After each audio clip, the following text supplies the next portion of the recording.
Recevez de la part de Dieu la grâce, la joie et la paix dans votre cœur et dans votre vie.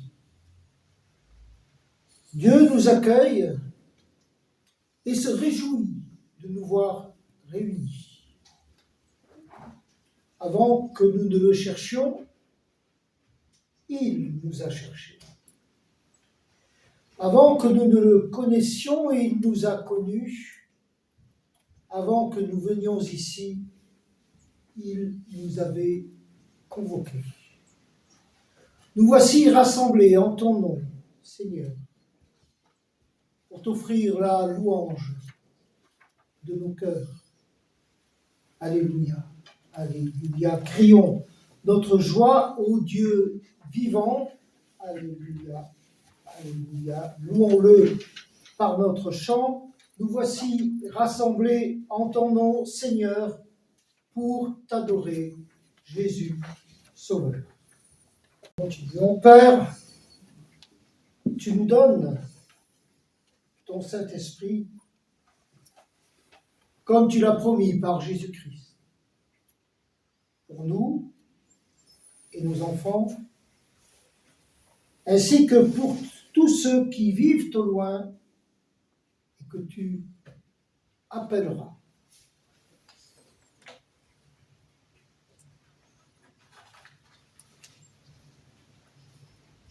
En aparté, dans ces mots d'accueil, quelques mots tout de même pour dire mon émotion personnelle de revenir à Grasse, en ce lieu où il y a 35 ans, j'ai été incité par Josaphat à demander le baptême. Je n'osais pas. Et c'est lui qui m'a dit, quand même, tu viens dans les études publiques, il serait bien temps que tu franchisses le pas. Et j'ai souvenir de ce jour de Pentecôte, j'ai demandé le baptême, et puis tout ce qui a suivi. Et cette communauté que j'ai appris à connaître et dont j'ai beaucoup appris. Donc je reviens toujours ici avec bonheur, et là c'est la journée en plus. Chers frères et sœurs, nous voici réunis pour un temps de retrait, non pour fuir le monde, mais pour y retourner avec plus de force, porteurs d'une impossible espérance en tant que témoins du Christ. En ces temps de troubles, d'orage, de sécheresse et de tempête, que nos cœurs prennent donc le monde à contre-courant et cultivent, avec l'aide du Seigneur, par lui, le calme et la fertilité. Bienvenue à toutes et à tous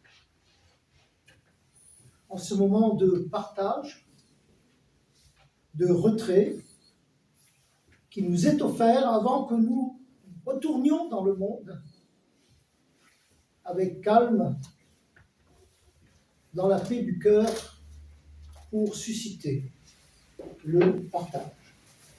Cette fois-ci, nous chantons bien quand les montagnes s'éloigneraient. Le 13-03. Le 13-03.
Assuré de l'amour de Dieu en Jésus-Christ, reconnaissons notre péché. Pitié pour moi, mon Dieu, dans ton amour. Selon ta grande miséricorde, efface mon péché. Lave-moi tout entier de ma faute. Oui, je connais mon péché. Ma faute est toujours devant moi. Contre toi et toi seul, j'ai péché. Ce qui est mal à tes yeux, je l'ai fait. Mais tu veux au fond de moi la vérité. Dans le secret, tu m'apprends la sagesse. Purifie-moi et je serai pur. Détourne ta face de mes fautes. Enlève tous mes péchés. Crée en moi un cœur pur. Ô mon Dieu, renouvelle et raffermis mon esprit. Ne me chasse pas loin de ta face. Ne me reprends pas ton Esprit Saint. Rends-moi la joie d'être sauvé. Seigneur, ouvre mes lèvres et ma bouche annoncera ta louange. Nous devons chanter ensemble.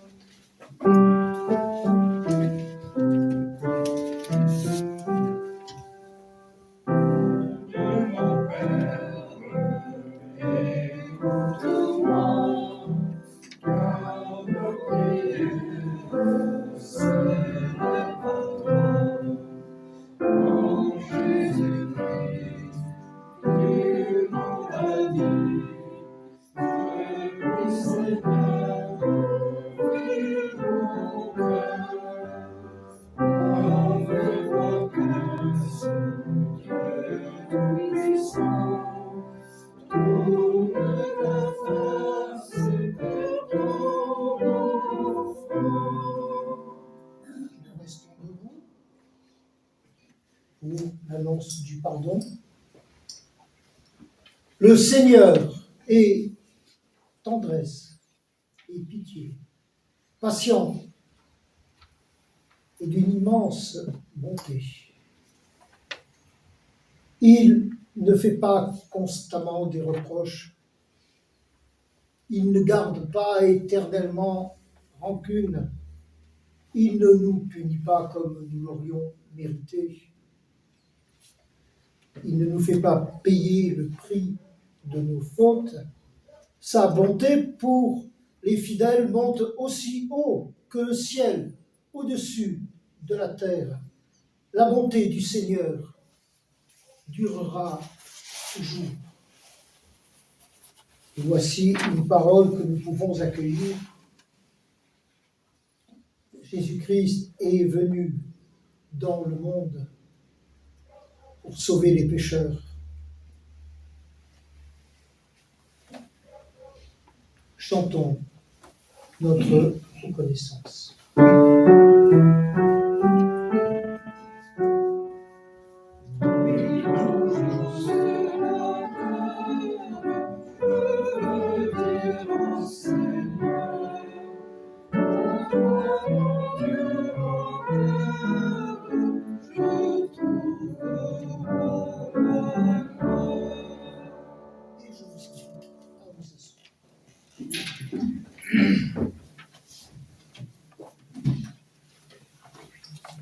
Nous prions Dieu avant de lire les Écritures, afin qu'elles deviennent pour nous paroles de vie.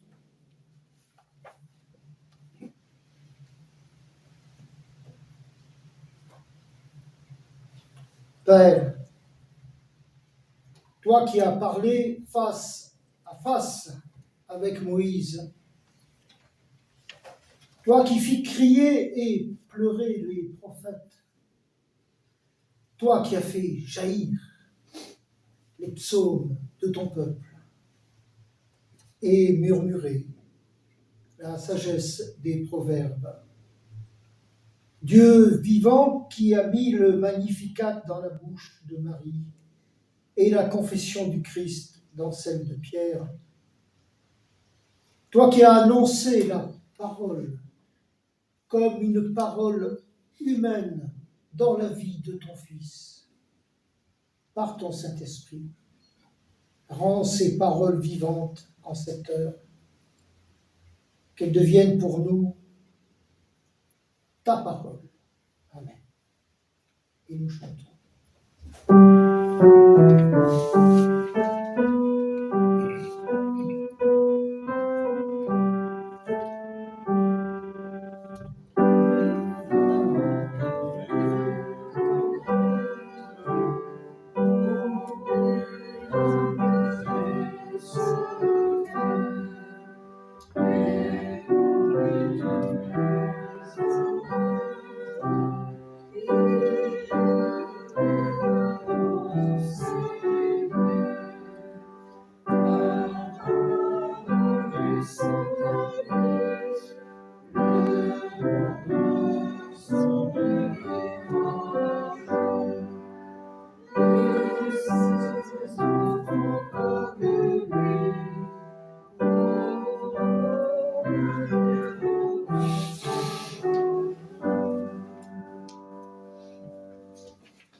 Nous lirons 3 extraits de Matthieu.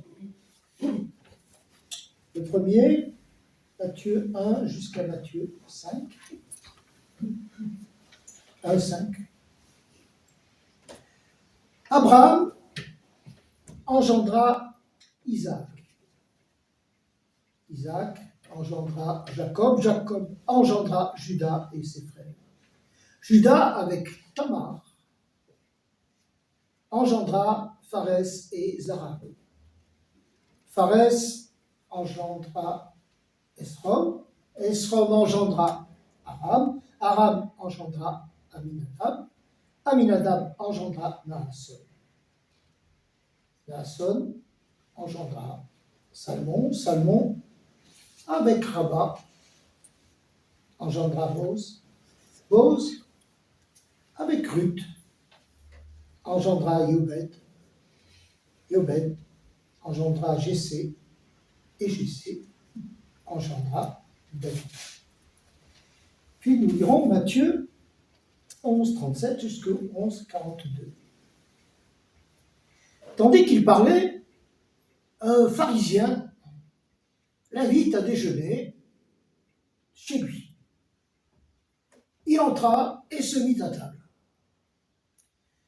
Le pharisien vit avec étonnement qu'il n'avait pas fait les ablutions rituelles avant le déjeuner, mais le Seigneur lui dit : « Vous, les pharisiens, vous purifiez le dehors et la coupe et du plat, et à l'intérieur, vous êtes plein de rapacité et de méchanceté. Gens déraisonnables, celui qui a fait le dehors n'a-t-il pas fait aussi le dedans ? Donnez plutôt par des actes de compassion ce qui est dedans, et tout sera pur pour vous.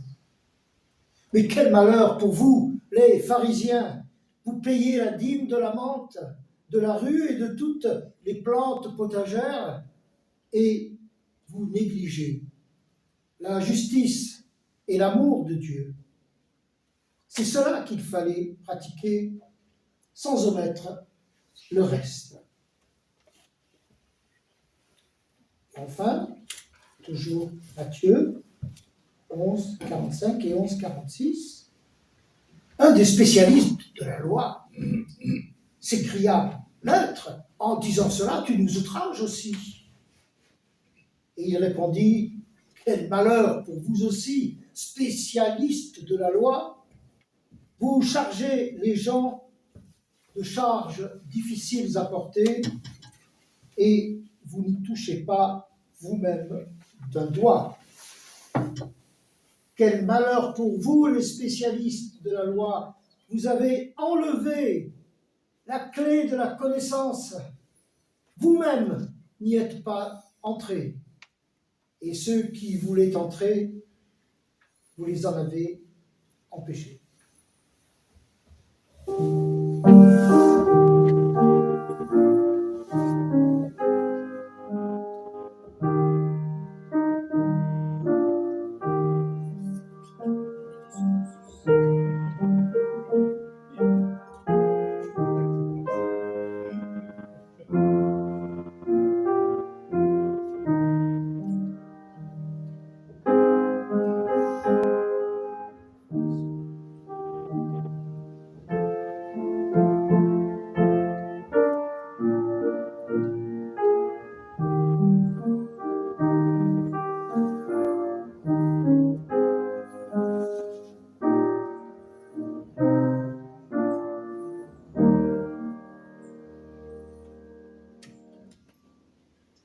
Puisque nous entrons dans le printemps des poètes, profitons-en pour nous interroger sur le double mystère que sont la langue et l'écriture. Les deux nous constituent en tant qu'êtres humains. Alors, on dira certes, les abeilles communiquent aussi entre elles, mais c'est un langage qui est programmé d'avance et limité. Bien sûr, les fourmis échangent entre elles, mais elles ne cultivent pas un langage évolutif. Seul l'être humain, cette créature particulière de la création, connaît la possibilité de multiplier les messages à l'infini. Lui seul est capable de combiner des mots et des phrases à l'infini pour se comprendre, comprendre le monde, pour explorer sa vie intérieure. C'est un bienfait énorme. Et pourtant, cette culture du langage n'est pas sans risque de contamination et de détournement. Dans son usage collectif notamment, la langue peut rapidement devenir un instrument de domination, de séduction, et parfois, loin de contribuer à la libération du sens, elle participe à sa momification du sens. Ces vérités générales nous mettent en garde dans notre vie sociale, mais elles doivent également nous inviter à la vigilance dans notre démarche de chrétien et dans la relation que nous avons avec les Écritures. Si nous n'y prenons garde, les textes sacrés courent le risque d'être totalement sacralisés au point d'être totalement figés dans des vérités intangibles. Ils tombent alors sous le coup d'une vénération immobile qui ne leur donne plus qu'une valeur rituelle et décorative. Il en va de notre devoir de chrétien de retrouver les textes dans leur perturbante émergence.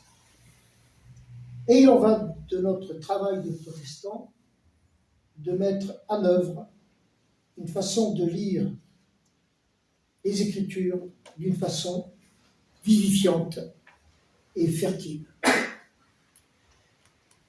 J'avoue que quand j'étais ce nouveau converti que j'évoquais tout à l'heure, nouveau maintenant il y a 35 ans, mais un peu avant le baptême, un peu après, je me suis jeté dans la Bible, encore perdu, pour comprendre. Et j'avoue que d'emblée, je suis tombé sur les premiers versets de Matthieu, et donc la généalogie de Jésus, dont je viens de lire une petite partie. J'avoue, je le confesse, n'y avoir rien compris. généalogie. Alors j'ai fait comme on fait toujours en ces cas-là, hein. On sait très bien à l'école, on glisse. Et j'ai glissé sur ces versets en disant, bon, tôt ou tard, un beau jour, je comprendrai. Et j'ai bien fait de prendre rendez-vous, parce que 35 ans plus tard, en lisant notamment l'excellent livre d'Antoine Nuis, le Nouveau Testament, commentaire intégral, verset après verset, j'ai perçu au moins un sens dans la généalogie, une clé, et non la moindre. Hein. Ma première lecture basique n'avait pas fait apparaître ce marqueur fort. Dans cette généalogie figurent 4 femmes, ce qui est déjà un détail qui n'est pas négligeable. Mais aucune ne se situe dans les canons du sacré. Tamar sera 2 fois veuve, et le 3e époux potentiel se méfie. Quand on a déjà 2 époux qui ont disparu, le 3e hésite à demander le mariage. Ça se comprend. Alors, eh bien, Tamar se déguise en courtisane et se trouve sur le chemin de Juda, qui, sans la reconnaître, partage sa couche avec lui. Subterfuge pour avoir un époux. Rabat est la prostituée de Jéricho qui a accueilli les espions envoyés par Moïse. Ruth est moabite, un peuple maudit. Et la 4e femme est Bethsabée, qui connaît de curieuses aventures amoureuses et qui finit par retourner vers David et mettre au monde un autre garçon, Salomon. Et elle intrigue pour que ce soit lui qui hérite du trône du Père. Voilà donc 4 femmes, et 4 femmes chargées d'une histoire douteuse quand même. Alors quand on découvre ces 4 présences féminines et leur nature, on se rend compte que l'arbre généalogique sur lequel j'avais glissé prend un sens. Il souligne d'ores et déjà que les exclus, les marginales, les fautives, tout ceci au féminin, ont leur place dans l'ascendance de Jésus. Donc, loin de nous éloigner du message évangélique, ces présences en sont comme les annonces. Se dit alors qu'une vraie lecture ne devrait jamais glisser sur les mots. Une vraie lecture impose aussi d'aller au-delà des évidences, afin de faire surgir, comme le disait Rabelais, la substantifique morale. Toute vraie lecture, y compris et surtout celle des textes bibliques, nous demande un effort, une recherche. Elle ne saurait se contenter de peu ou d'esquive. Il ne nous suffit donc pas d'être lectrice ou lecteur quotidien de la Bible. Encore nous faut-il être exigeant. Ce qui revient à dire que notre lecture doit être capable d'être une aventure, acceptant l'inattendu et la perturbation. Car les risques sont nombreux, non seulement celui de l'esquive évoqué ci-dessus, mais également, nous l'avons dit, celui du rituel et de l'immobilisme. Le danger est grand de faire des versets évangéliques un objet d'étude, comme on dit dans l'éducation nationale. Et Dieu sait si cette expression rabougrit la littérature. On en fait un objet d'étude pour bien apprendre par cœur tout ce qu'il faut aller dire à l'examinateur du bac. Et voilà, et ça fonctionne. Voilà. Donc, il nous faut éviter ces travers-là. Et les évangiles, je crois utile de le dire, sont à lire comme un désordre, un fracas apporté au cœur même de nos temps. Jésus, dès lors, n'est plus ce corps blanc, figé, que l'on voit dans de nombreux tableaux, auréolé de lumière, qui s'extrait de terre pour rejoindre les cieux, il est aussi parmi nous, nous éveillant, bouleversant nos certitudes. Et d'ailleurs, certains apôtres ont du mal à le suivre. À tel ou tel moment, il y a des doutes, il y a des interrogations. Les apôtres eux-mêmes sont parfois totalement décontenancés. Et comment en serait-il autrement? Chaque pas accompli, chaque épisode vécu est de nature à tout prendre à rebours.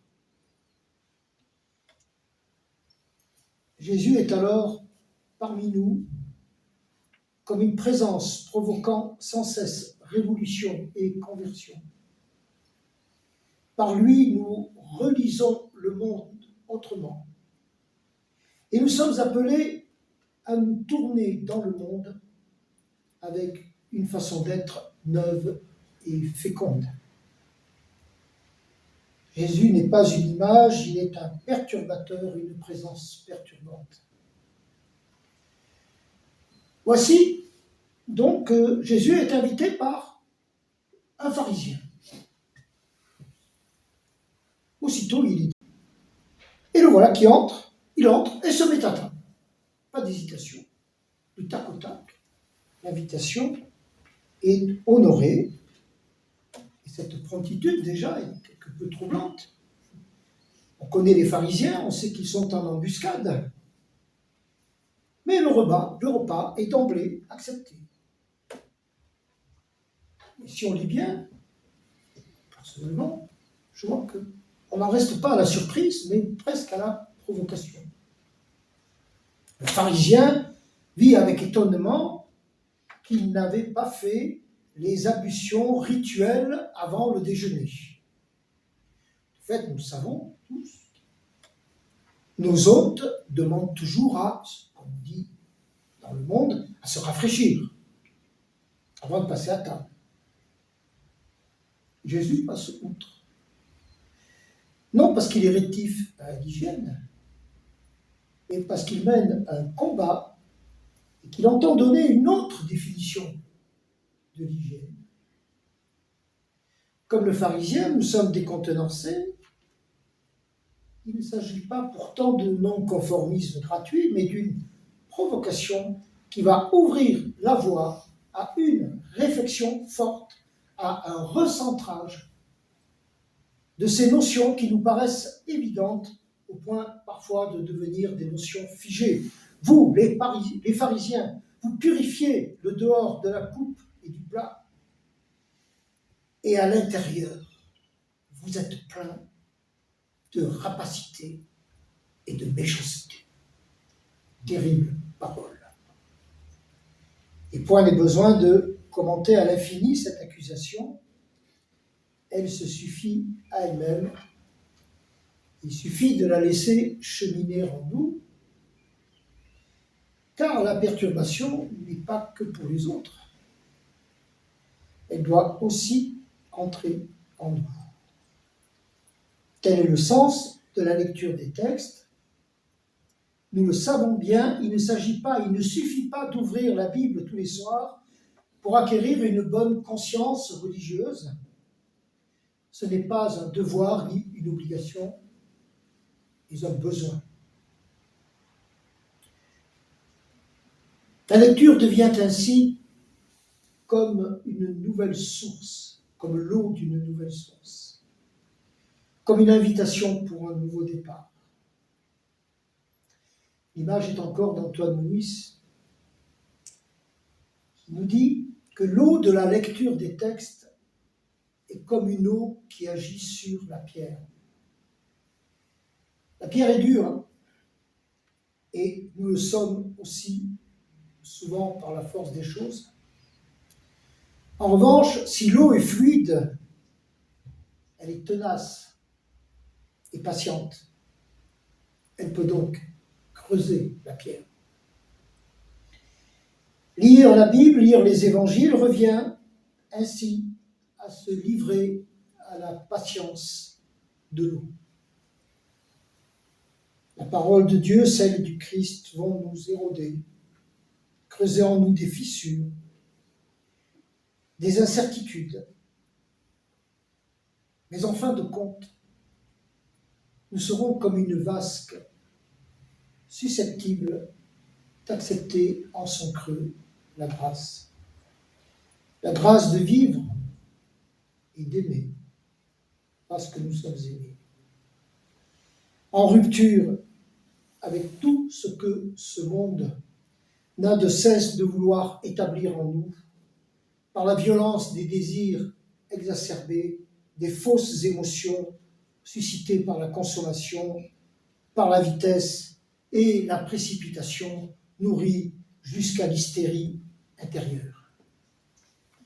Contrairement à cette action du monde, laissons l'eau de la parole faire de nous un réceptacle de la grâce. Amen.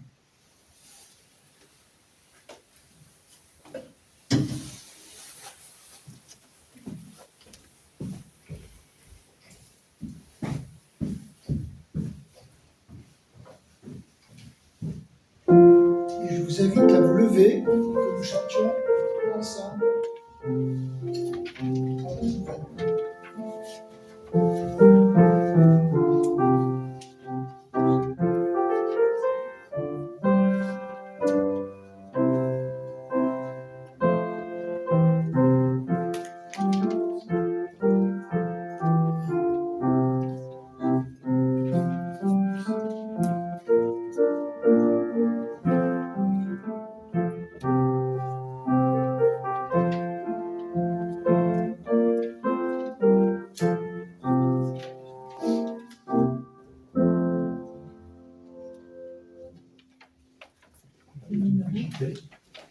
Qu'est-ce que tu nous fais chanter? Ordre de nouvelles. C'est le numéro 31-14.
Eh bien, je laisse la place aux annonces.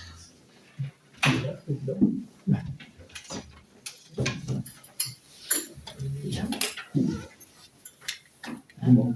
Il n'y a pas un conseil presbytéral dans la salle? C'est vrai, il est parti. Il est parti, Tony. Bah, écoute, Il est parti. On peut déjà annoncer le dimanche à 9h30. Déjà cet après-midi. Cet après-midi Déjà, aussi, voilà. Tobré, cet après-midi. Oui, on peut dire plusieurs choses. Oui. Pour ceux qui ne savent pas, le décès de la maman de Stefano, il est aujourd'hui à Palerme pour l'inhumation de sa maman qui a lieu ces jours-ci, je ne sais plus si c'est hier ou aujourd'hui. C'est pour ça que Stefano n'est pas là. Cet après-midi, Ouais. Yves nous conduit dans des lectures et dans une conférence sur pourquoi la poésie, pour qui, pourquoi. Enfin, pourquoi en un mot et pourquoi en deux mots. Voilà. Voilà. Et puis, dimanche, accompagné au piano par Takako Basé. Voilà. Dimanche prochain, concert au profit d'Aidé par mes collègues. Et mon ancien chef, je ne suis plus à l'INRIA, mais l'actuelle directrice de l'INRIA et la pianiste du groupe qui vient dimanche prochain. Le flûtiste est un ancien chef de projet du labo, un projet magnifique au demeurant, mais je vais vous épargner les mathématiques qu'il a fait, elles sont splendides. Voilà, donc dimanche prochain, 17h, hein, c'est ça. Voilà. Entre-temps, il y a... À 9h30, le culte. Ah oui, bien sûr. Alors, les assemblées générales. Dimanche prochain, l'Assemblée générale. Les deux assemblées. On commence à 9h30 et non pas à 10h dimanche prochain parce que le culte est raccourci. À 10h, Assemblée générale de l'Église. À 11h, Assemblée générale de Aidé. Voilà. Venez nombreux. Qu'est-ce que j'oublie? Le CP, le conseil presbytéral, le mardi. Oui, mais ça, il faut être conseiller pour voilà. savoir. Je l'annonce. Je ne suis plus. Ça sera le dernier CP avec toute l'équipe complète qui a servi pendant de longues années. Car comme vous le savez, puis, il y aura la proposition de renouvellement. La constitution actuelle de l'Église limite à 3 mandats consécutifs les mandats de conseillers presbytéraux. Et donc, beaucoup de conseillers à travers toute la France arrivent ce printemps-ci à l'échéance de leur mandat. Et il y a un grand bouleversement et un grand renversement de conseillers dans toute la France. Voilà, et nous y participons. Et puis il y aura aussi, mais pour des raisons un peu étranges, et qu'on vous racontera, une élection à l'Assemblée générale d'Aidé. Mais ça, c'est une surprise. Voilà. Je crois que Tony a prévu un petit pot à la sortie, là, et je vois des tu as les confitures aussi annoncées. Ah, et puis oui, j'ai apporté des confitures. Les confitures d'Annette, citron bergamote de notre belle-fille, à 5 € le pot, là-bas. Elles sont absolument délicieuses. Stefano en fait, quand il est là, on fait une publicité effrénée, jurant que ce sont les meilleures confitures qu'il ait jamais mangées de son existence. Je confirme. Voilà. C'est surtout mon mari qui fait honneur à ces confitures. Il adore. Simplement, je rannonce la demande de collecte pour les lunettes de montagne. Et je précise que si tout le monde a peur que ces lunettes ne soient pas UV 400, je les ferai toutes vérifier par mon opticien. Voilà, pour qu'elles soient assez puissantes pour le soleil du Népal. Voilà, en haute montagne, en altitude. Voilà.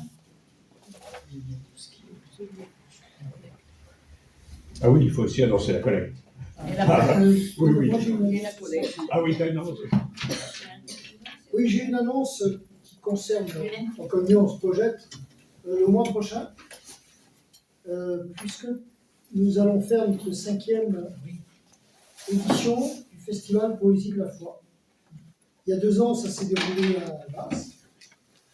Et ce festival est organisé par Jacqueline Assaef, que vous pouvez lire dans Réforme assez régulièrement. Une ancienne collègue, prof à la fac de Nice. Voilà, de latin grec, professeur émérite, et qui a désormais fondé une maison d'édition qui est à Marseille, qui s'appelle les éditions Jean Sauvage. Et depuis 5 ans, elle organise un festival Poésie de la Foi à Marseille, à Grasse, à Nice. Et le prochain, c'est à Cannes, du 11 au 14 avril. Alors, je sais que les 2 termes peuvent surprendre. Poésie de la foi, on va assister à quoi? À une illustration de la foi?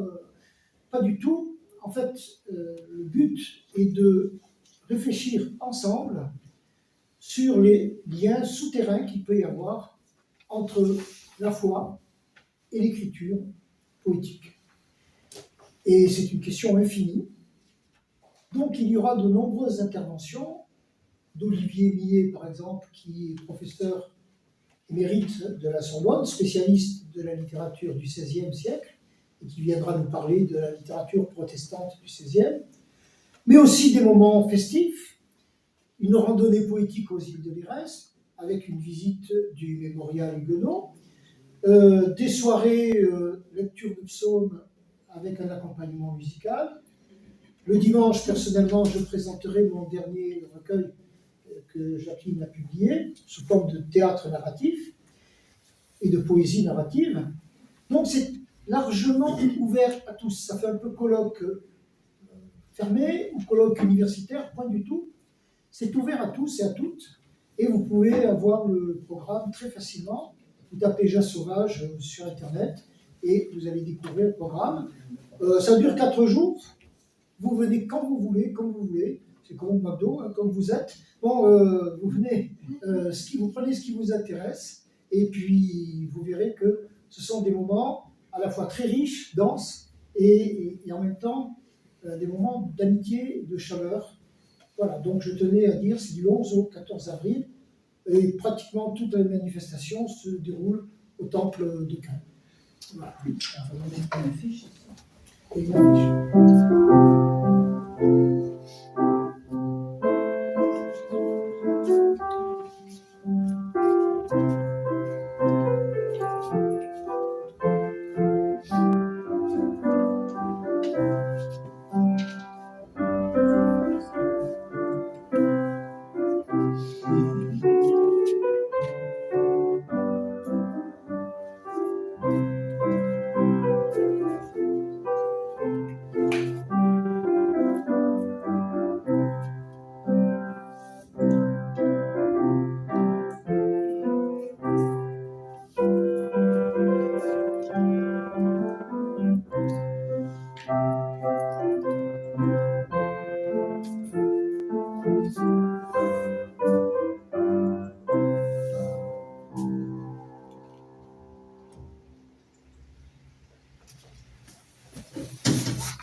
C'est le moment de la scène.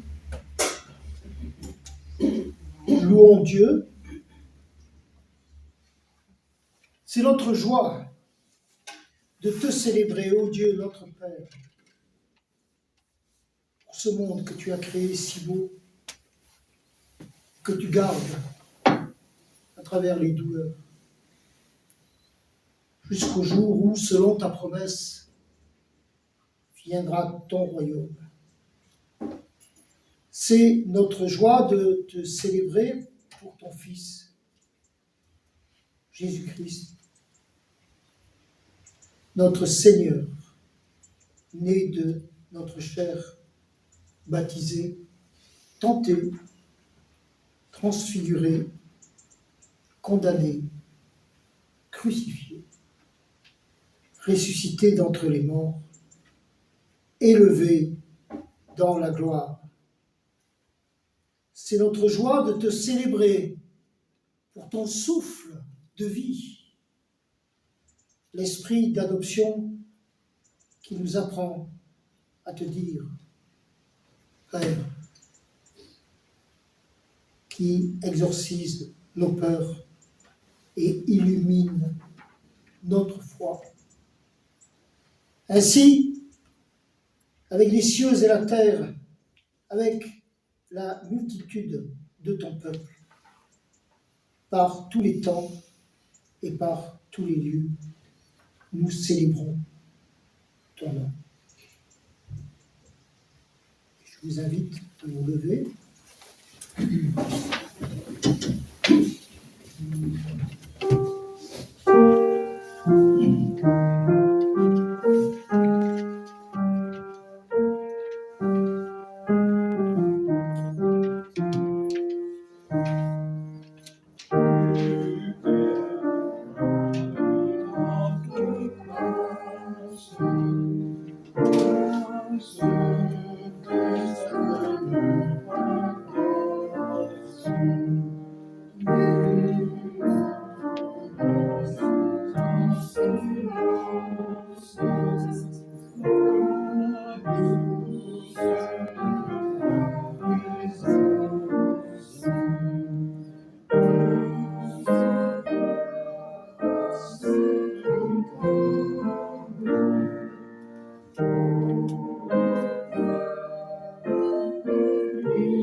Le soir venu, Jésus se mit à table avec les 12.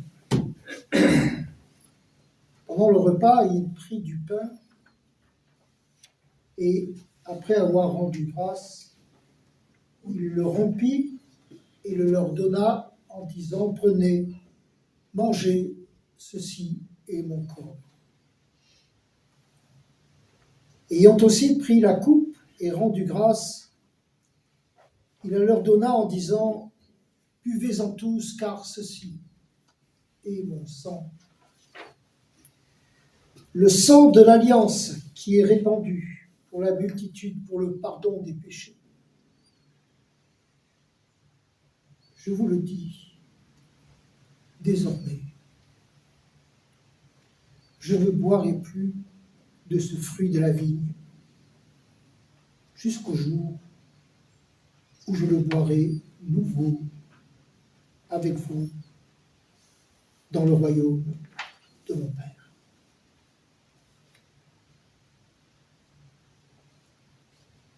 Voici le repas que nos mains ont préparé, et c'est le Seigneur qui vous invite.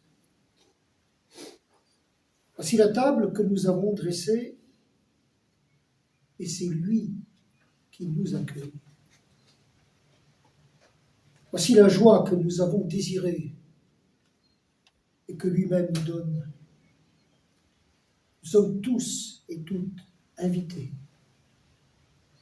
Que celles et ceux qui reconnaissent en Jésus-Christ le Seigneur et désirent partager son repas forment un cercle autour de cette table.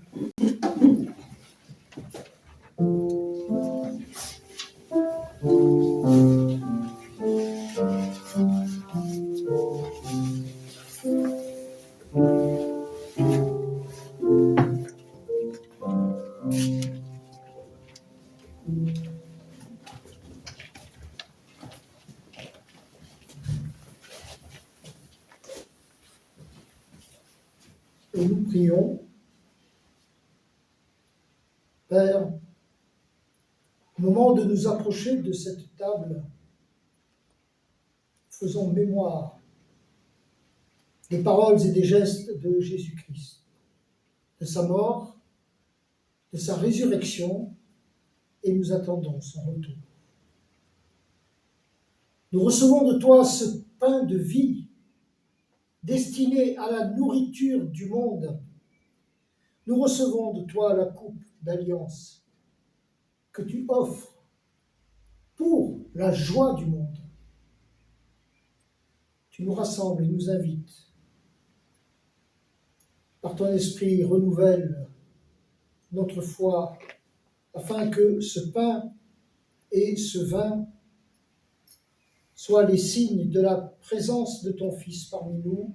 Fais toutes choses nouvelles dans nos cœurs et dans le monde.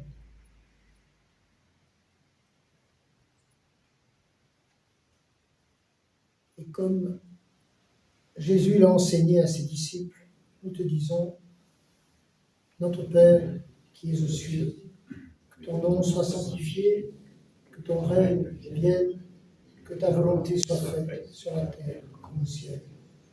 Donne-nous aujourd'hui notre pain de ce jour. Pardonne-nous nos offenses comme nous pardonnons aussi à ceux qui nous ont offensés. Ne nous amène pas à la tentation, mais délivre-nous du mal, car c'est à toi qu'appartiennent le règne, la puissance et la gloire pour les siècles des siècles.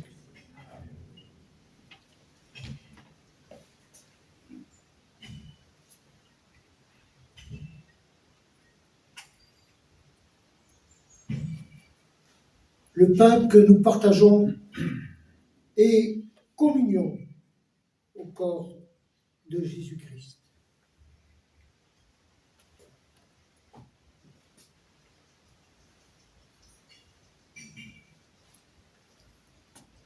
La coupe de bénédiction par laquelle nous rendons grâce est communion au sang de Jésus-Christ.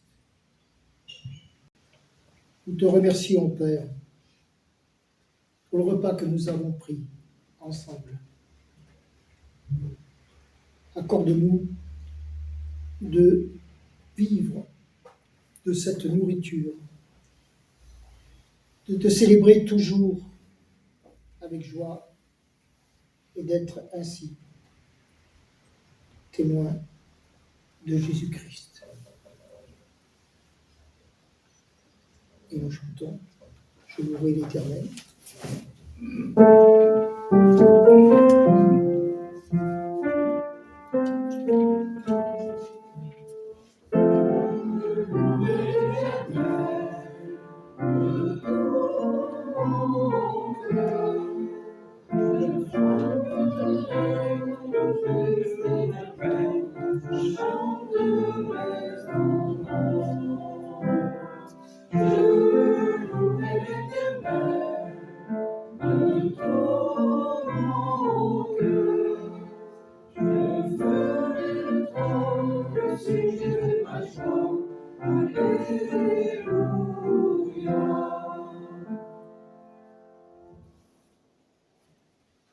Je vous invite à regagner vos places.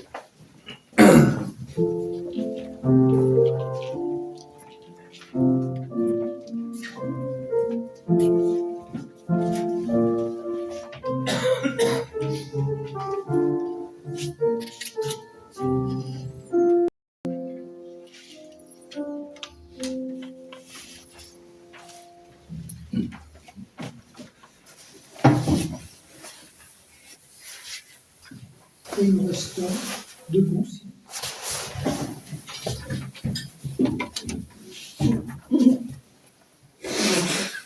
Allez et louez Dieu le Père de notre Seigneur dans sa grande bonté. Il nous a accordé une vie nouvelle en ramenant Jésus-Christ de la mort à la vie. Vous avez ainsi une espérance vivante.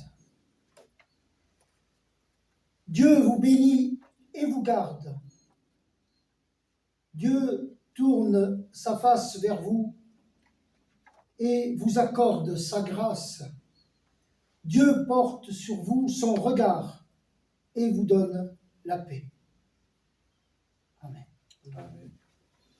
Et nous chantons.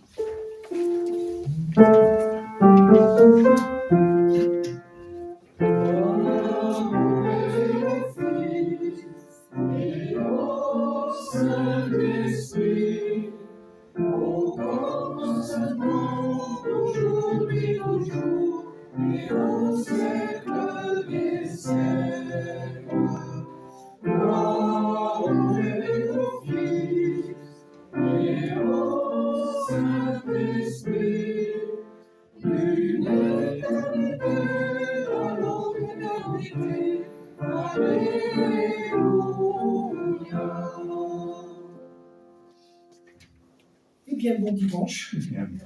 Éventuellement, poésie aussi.